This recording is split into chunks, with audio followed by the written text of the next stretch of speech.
కీర్తన గ్రంథము 32:7 మనం చూస్తున్నాం.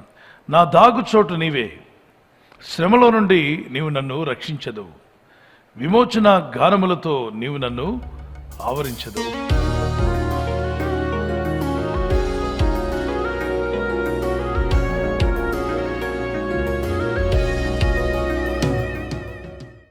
చాలా అద్భుతమైనటువంటి వాగ్దానం ఇది. ఇంకా మనకు నమ్ముకోదగిన సహాయం ఎవరున్నారు చెప్పండి ఈ ప్రపంచంలో? ఆయనే మనకు సహాయం. ఆయన మీద ఆధారపడదాం. ఆయన మీద విశ్వాసం ఉంచావు అయితే నీ కండబలం మీదో, నీ ధనం మీదో, నీకు తెలిసిన వారి యొక్క అండబలము, కండబలము, మరి కులబలము, ఇవన్నీ కాదు మన ఆధారం చేసుకోవాల్సింది. మన ఆధారము ఆయనే అన్నవారు చేయి పైకి గట్టిగా దేవునికి స్తోత్రం చెప్పండి. మన ఆధారము దేవుడే. నా ఆశ్రయ దుర్గమా, నా ఆధారం నీవే నాయన. మన మహిమకు, మనకు ఉన్న ఘనతకు, మనకున్నటువంటి ఆరోగ్యానికి, మనకున్నటువంటి సౌకర్యాలకు, మనకున్న నివాసానికి, మనకున్న సమస్తానికి ఎవరు ఆధారం చేయెత్తి చెప్పగలరా? ఆయనే మన ఆధారం. ఆయనమే ఆధారపడి మనం జీవించాలి. ఆయన మన ఆధారమై ఉన్నాడు. ఈరోజు మనం ఏమై ఉన్నామో అదంతా ఆయన కృప అయి ఉన్నది. ఆయన మీద మనం ఆధారపడి జీవిద్దాం. దేవునికి ఇష్టలుగా జీవిద్దాం. దేవునికి దూరంగా వెళ్ళి మనం ఏం సంపాదించలేం. దేవునికి దూరమై ఏదో సాధిస్తామనుకుంటారు, అంత నష్టమే. మోసెస్ దేవుని మీద ఆధారపడబట్టి, అతను డబ్బు మీద ఆధారపడి ఉంటే ఎర్ర సముద్రం 2 పాయలుగా చీలేదా? డబ్బిస్తాను సముద్రం 2 పాయలుగా చీల్చేవాళ్ళు ఉన్నారా? లేరే.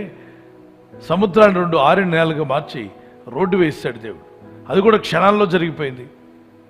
వెనకుండి శత్రు సైన్యం రాకుండా అగ్నిస్తంభం నిలబెట్టాడు. ముందుకు వీళ్ళందరినీ తీసుకువెళ్ళాడు. ఖండబలం మీద, ధనబలం మీద, కులబలం మీద ఈ అద్భుతాలు చూడలేరు వాళ్ళు. దేవుని మీద ఆధారపడిన మోషే అద్భుతమైన సహాయం పొందగలిగాడు. నెగ్గమ 14-15 2 అధ్యాయాల మీద చదువుతూ కనిపిస్తుంది. దావీదు దేవుని మీద ఆధారపడ్డాడు. 1 సమూయేలు 22:1-2 వచనాల్లో, కీర్తన 123 కీర్తన 1-2 వచనాల్లో, కొండల తట్టున కన్నులిచ్చిన నాకు సహాయం ఎక్కడి నుండి వచ్చును, యెహోవా వలనే నాకు సహాయం కలుగును, ఆయన భూమి ఆకాశములను సృజించినవాడు. ఆయన నమ్ముకోదగిన సహాయకుడు. మీ ఫ్రెండ్స్కి చెప్పండి, మీ స్నేహితులకు చెప్పండి, ఆయన నమ్ముకొని ప్రార్థించండి. నమ్ముకొనదగిన, మీరు నమ్మారు అంటే కార్యం జరుగుతుంది.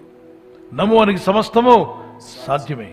మార్కు సువార్త 9:23 దేవునికి సమస్తము సాధ్యమే.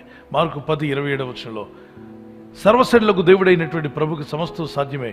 ఇర్మియా 32:27 ప్రభు, ఈ రోజు నుండి నా ఆధారము నీవే, నా సర్వము నీవే. నేను ఈ లోకంలో ఉన్నంత కాలము నా దేవుడైన ప్రభు మీద నేను ఆధారపడుతున్నాను. నా ధనం మీద కాదు, నా ఖండబలం మీద కాదు, నా పేరు ప్రఖ్యాతుల మీద కాదు, నా ఉన్నటువంటి లోక సంబంధమైన ధైర్యం మీద నేను ఆధారపడలేదు, కానీ నా ఆధారము నా దేవుడే అన్నవారు మీ చేతిని పైకెత్తగలరా? అయితే ప్రార్థన చేసుకుందాం. పరిశుద్ధమైన మా తండ్రి, ఈరోజు మేము దేవుని మీద ఆధారపడాలి అన్న ఆలోచన ప్రతి వారికి దయచేయండి. ప్రార్థిస్తున్న ప్రతి కుటుంబాన్ని దర్శించండి. ప్రార్థించే కుమారులను, కుమార్తెలను దర్శించమని ఆయన. ఈ లోకంలో మేము జీవిస్తున్నప్పుడు మా ఆత్మీయ యాత్రలో అనుదినము నీ కృపను, నీ దయను తలంచుకుంటూ నిన్ను స్తుతిస్తూ జీవించే కృపను మాకు దయచేయండి. మీ రెక్కల చోటున మమ్మల్ని కాచి కాపాడారు, ఇక ముందు కూడా మమ్మల్ని కాపాడబోతున్నారు. ఈ రాత్రి నెమ్మదితో పండుకొని సురక్షితంగా కాపాడబడినట్లుగా నీ అగ్ని కంచి వేసి మమ్మల్ని కాపాడండి. మీ చిత్తములో కొనసాగే కృప మా అందరికీ దయచేయమని యేసుక్రీస్తు ప్రశస్త నామములో వీరందరికీ చక్కని నిద్ర దయచేసి తెల్లవారు లేచి కృపను మాకిమ్మని, ఆశ్చర్యకార్యములు, అద్భుత కార్యములు జరిగించి వీరిని, వీరి కుటుంబస్తులను దీవించి బలపరచమని యేసుక్రీస్తు ఉన్నత నామములో అడిగి వేడుకుంటున్నాను నా పరలోకపు తండ్రి. ఆమేన్. Good night. God bless you. ఈ ఛానల్ను మీరు సబ్స్క్రైబ్ చేసుకొనుట వలన 2 పనులు జరుగుతున్నాయి. 1, సువార్త జరుగుచున్నది, ఆత్మలు రక్షించబడుచున్నాయి.